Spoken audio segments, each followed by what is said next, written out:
왜 나에게 이런 고통이? 우리가 던지는 왜라는 질문은 존재론적 탐구의 출발점입니다. 왜 우리는 이 세상에 존재하는가? 왜 고통과 기쁨, 절망과 환희를 경험하는가? 이러한 근본적인 물음은 인간이 단순히 생존을 넘어 의미를 추구하는 존재임을 드러냅니다. 철학의 역사는 이러한 존재론적 질문에 답하기 위한 끊임없는 노력의 기록이라 할 수 있습니다. 고대 그리스의 소크라테스가 너 자신을 알라고 촉구했듯이 우리는 자기 존재의 이유를 탐색함으로써 비로소 삶의 방향을 설정할 수 있습니다. 그리고 무엇을 희망하는가 라는 질문은 인간이 미래지향적인 존재임을 명확히 보여줍니다. 희망은 단순히 낙관적인 기대를 넘어 현재의 어려움을 극복하고 더 나은 미래를 향해 나아가게 하는 원동력입니다. 희망은 좌절 속에서도 다시 일어설 힘을 주고 불확실성 속에서도 나아갈 용기를 줍니다. 철학자 에른스트 블로우는 그의 저서 희망의 원리, 더 프린서플 오브 호프에서 희망을 인간 존재의 본질적인 특성이자 세계를 변화시키는 동력으로 보았습니다. 그는 희망이 단순한 감정이 아니라 아직 오지 않은 것에 대한 능동적인 기대를 통해 현실을 초월하고 새로운 가능성을 열어가는 실천적인 힘이라고 강조했습니다. 희망은 정체된 현실을 뒤흔들고 유토피아적 이상을 추구하게 함으로써 인류 문명의 발전을 이끌어온 중요한 요소입니다. 이러한 희망은 단순히 개인적인 차원에 머무르지 않습니다. 공동체의 희망, 인류 전체의 희망은 사회를 변화시키고 진보를 만들어내는 강력한 힘이 됩니다. 예를 들어 인권과 자유에 대한 희망은 수많은 혁명과 사회 개혁을 이끌었고, 과학기술 발전에 대한 희망은 인류의 삶을 질적으로 향상시키는 데 기여했습니다. 하지만 희망은 또한 절망과 좌절이라는 그림자를 동반합니다. 희망이 좌절될 때 우리는 깊은 고통과 허무감을 느낍니다. 따라서 우리는 희망의 본질을 이해하고 그것이 어떻게 형성되고 유지되며 때로는 어떻게 상실되는지를 철학적으로 탐구해야 합니다. 본 강의에서는 이러한 근본적인 질문들을 존재론, 인식론, 윤리학, 그리고 정치 철학적 관점에서 심층적으로 다룰 것입니다. 우리는 인류의 위대한 철학적 유산을 탐색하며 다양한 시대와 문화 속에서 인간이 어떻게 자신의 존재 이유를 찾고 무엇을 희망하며 살아왔는지 고찰할 것입니다. 또한 현대사회의 복잡한 문제들, 예를 들어 기술 발전, 환경 위기, 사회적 불평등 속에서 우리는 어떤 새로운 희망을 찾아야 하는지, 그리고 그 희망이 우리에게 어떤 윤리적, 사회적 책임을 부여하는지에 대해서도 함께 고민할 것입니다.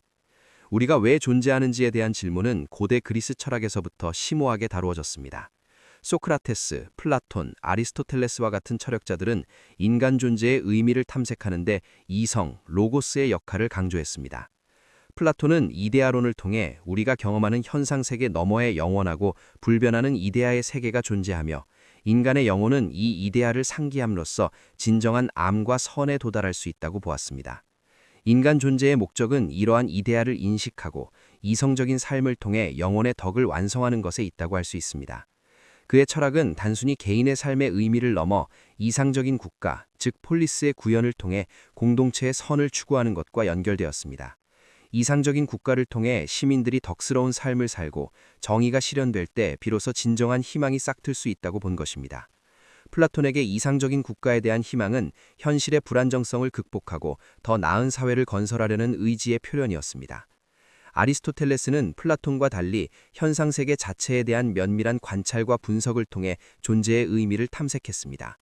그는 모든 존재는 고유한 목적, 텔로스를 가지고 있으며 그 목적을 실현할 때 가장 잘 존재한다고 보았습니다. 인간의 목적은 이성적 활동을 통해 덕을 실현하고 행복에 이르는 것입니다. 아리스토텔레스에게 희망은 이러한 행복을 향한 이성적 추구와 깊이 연관됩니다. 그는 인간이 폴리스라는 공동체 속에서 타인과 더불어 살아가며 이성을 발휘하고 덕을 실천할 때 비로소 진정한 의미의 행복과 충만한 삶을 영위할 수 있다고 보았습니다. 그의 철학은 개인의 행복이 공동체의 번영과 밀접하게 연결되어 있음을 강조하며 정의롭고 덕스러운 사회를 향한 희망이 중요하다는 점을 시사합니다. 중세시대에 들어서면서 기독교 철학은 존재의 이유와 희망에 대한 새로운 관점을 제시했습니다. 아우구스티누스와 토마스 아퀴나스와 같은 철학자들은 인간 존재의 근본적인 의미를 신과의 관계에서 찾았습니다. 인간은 신의 형상대로 창조되었으며 그 존재의 목적은 신을 예배하고 사랑하며 궁극적으로는 신과의 합의를 통해 영원한 구원에 이르는 것이라고 보았습니다. 이들에게 희망은 현세의 고통과 죄악을 넘어 신의 은총을 통해 영원한 생명을 얻으리라는 믿음에 기반했습니다. 중세 기독교 시계관에서 인간의 삶은 신의 섭리 안에서 의미를 찾고 종말론적 희망을 통해 완성되는 여정으로 이해되었습니다. 이는 개인의 구원뿐만 아니라 그리스도의 재림과 지상에 도래할 신의 궁극에 대한 공동체적 희망과도 연결되었습니다. 이러한 희망은 중세 사회의 윤리, 도덕, 그리고 정치 체제를 형성하는 데 지대한 영향을 미쳤습니다. 근대 철학은 데카르트의 나는 생각한다, 고로 존재한다 라는 명제에서 시작됩니다. 이는 존재의 확실성을 외부 세계나 신에게서 찾는 것이 아니라 생각하는 주체 자신에게서 발견하려는 혁명적인 시도였습니다. 칸트는 인간이 이성적 존재로서 스스로 도덕 법칙을 수립하고 실천할 수 있는 자율적인 존재임을 강조했습니다. 그에게 희망은 이러한 자율적 도덕적 실천을 통해 도달할 수 있는 도덕적 세계, 즉 목적의 왕국에 대한 믿음과 연결됩니다. 인간은 비록 완벽하지 않지만 자신의 이성과 자유의지를 통해 끊임없이 도덕적 이상을 추구함으로써 더 나은 사회를 건설할 수 있다는 희망을 가집니다. 이러한 근대적 희망은 개인의 존경성과 사회적 진보에 대한 믿음을 기반으로 합니다. 20세기 이후 현대 철학은 두 차례의 세계대전과 전체주의의 경험을 통해 존재의 불안정성과 부조리함을 깊이 인식하게 되었습니다. 하이데거는 인간 존재를 현 존재, 다자인으로 규정하며 존재의 의미를 죽음을 향한 존재라는 참자민적인 지평 속에서 탐구했습니다. 그에게 인간은 끊임없이 존재의 의미를 묻고 스스로의 존재 가능성을 기획나가는 존재입니다. 사르트르는 실존은 본질에 앞선다고 주장하며 인간이 아무런 본질 없이 이 세계에 던져진 존재이며 스스로의 선택과 행위를 통해 자신의 본질을 만들어간다고 보았습니다. 이러한 사르트르의 실존주의는 인간에게 알제적인 자유와 함께 그에 따르는 엄청난 책임감을 부여합니다. 이러한 관점에서 희망은 외부에 주어진 것이 아니라 스스로의 자유로운 선택과 행위를 통해 능동적으로 창조해 나가는 것이 됩니다. 부조리한 세계 속에서도 의미를 찾고 자신의 삶을 기획하는 것이 바로 실존주의적인 희망입니다. 또한 비판 철학의 아도르노, 테오도르 Y.W. 아도르노와 호르크하이머, 막스 호르크하이머는 계몽의 변대적 법을 통해 현대사회의 이성중심주의가 오히려 새로운 형태의 비합리성과 지배를 낳았다고 비판했습니다. 이들에게 희망은 지배와 억압으로부터의 해방과 인간 이성이 자기 비판적 성찰을 통해 진정한 자유를 찾아가는 과정 속에서 모색됩니다.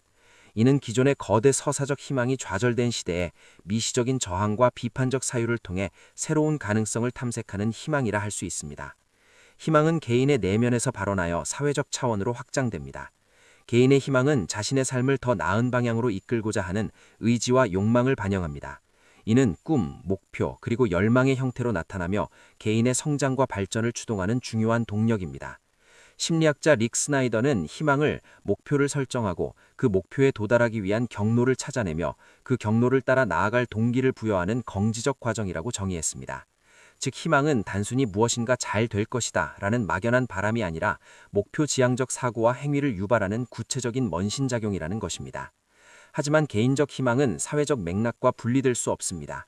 사회적 불평등, 사회적 차별, 정치적 억압과 같은 외부 요인은 개인의 희망을 꺾거나 좌절시킬 수 있습니다. 반대로 정의롭고 포용적인 사회 구조는 개인들이 공동체의 일원으로서 더 나은 미래를 함께 만들어갈 수 있다는 믿음을 관련됩니다.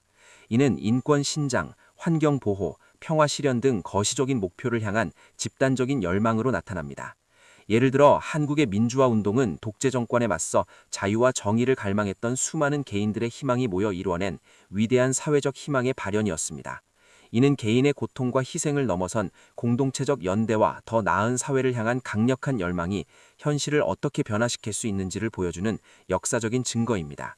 이처럼 개인의 희망과 사회의 희망은 서로 영향을 주고받으며 때로는 상호작용을 통해 혁명적인 변화를 만들어내기도 합니다. 현대사회에서 기술 발전은 희망의 의미를 재정의하는 중요한 요소가 되고 있습니다. 인공지능, 생명공학, 우주탐성 등 첨단 기술은 인류에게 질병 극복, 수명 연장, 새로운 차원의 삶을 경험하는 등 놀라운 희망을 제시합니다.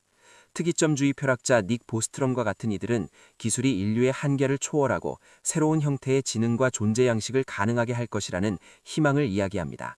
이는 인간이 그동안 꿈꿔왔던 유토피아적 이상을 과학기술을 통해 실현할 수 있다는 강한 믿음에 기반합니다. 하지만 기술 발전은 동시에 새로운 종류의 안난과 절망을 야기하기도 합니다. 인공지능에 의한 일자리 상실, 프라이버시 침해, 생명 윤리 문제, 그리고 인류의 존재론적 위협 가능성 등은 기술이 마냥 장밋빛 희망만을 제공하는 것은 아님을 보여줍니다. 이러한 도전 앞에서 우리는 어떤 희망을 품어야 할까요? 기술이 가져올 수 있는 잠재적인 위험을 인식하고 그것을 윤리적이고 책임성 있는 방식으로 활용하여 인류 전체의 복지를 증진시키는 것이야말로 진정한 희망의 방향일 것입니다. 기술은 그 자체로 선하거나 악한 것이 아니라 인간의 의지와 선택에 따라 희망이 될 수도 있고 절망이 될 수도 있습니다. 현대 사회에서 인류가 직면한 가장 심각한 도전은 기후변화와 환경위기입니다. 이는 인류의 생존 자체를 위협하며 미래 세대의 삶에 지대한 영향을 미칠 것입니다. 이러한 절망적인 상황 속에서 우리는 어떤 희망을 가질 수 있을까요? 여기서의 희망은 과거의 성장 지상주의적 패러다임을 넘어 생태계와의 조화와 공존을 추구하는 지속가능한 희망이어야 합니다. 환경 철학자들은 인간 중심적인 사고방식을 비판하고 생명 공동체 전체의 복지를 고려하는 새로운 윤리적 관점을 제시합니다. 노르웨이의 철학자 아르네 네스가 제안한 심층 생태학은 인간이 나연의 부분이며 모든 생명체는 내재적 가치를 가진다고 주장합니다. 이러한 관점은 우리에게 자연을 정복의 대상이 아니라 존중하고 보존해야 할 대상으로 여기는 새로운 희망을 제시합니다. 즉, 인류가 자연과의 관계를 재정립하고 생태적 정의를 실현하며 미래 세대를 위해 지구를 건강하게 보존할 때 비로소 진정한 의미의 지속가능한 희망을 품을 수 있다는 것입니다. 이러한 희망은 단순히 재앙을 피하려는 소극적인 태도를 넘어 적극적으로 생태적 전환을 이끌어내고 환경 친화적인 삶의 방식을 실천하며 국제적인 협력을 통해 지구적 차원의 문제에 대처하는 능동적인 자세를 요구합니다. 이는 개인의 작은 실천에서부터 국제적인 정책 변화에 이르기까지 모든 수준에서의 변화를 통해 구현될 수 있는 희망입니다. 우리는 왜 그리고 무엇을 희망하는가라는 근본적인 질문을 통해 인간 존재의 의미와 미래지향적인 본질을 탐색했습니다. 고대 철학자들로부터 현대의 사상가들에 이르기까지 인류는 끊임없이 자신들의 존재 이유를 묻고 더 나은 삶과 사회를 향한 희망을 품어왔습니다. 희망은 단순히 수동적인 기다림이 아니라 능동적인 사유와 실천을 통해 현실을 변화시키는 강력한 힘입니다. 그러나 희망은 책임감과 윤리적 성찰을 동반해야 합니다. 우리가 무엇을 희망하는가에 따라 우리의 행동과 선택이 달라지며 이는 우리 자신뿐만 아니라 타인과 미래 세대 그리고 자연 세계에 지대한 영향을 미치기 때문입니다. 무책임한 희망, 예를 들어 타인의 고통을 외면하거나 환경을 파괴하는 희망은 결국 절망으로 이어질 수밖에 없습니다.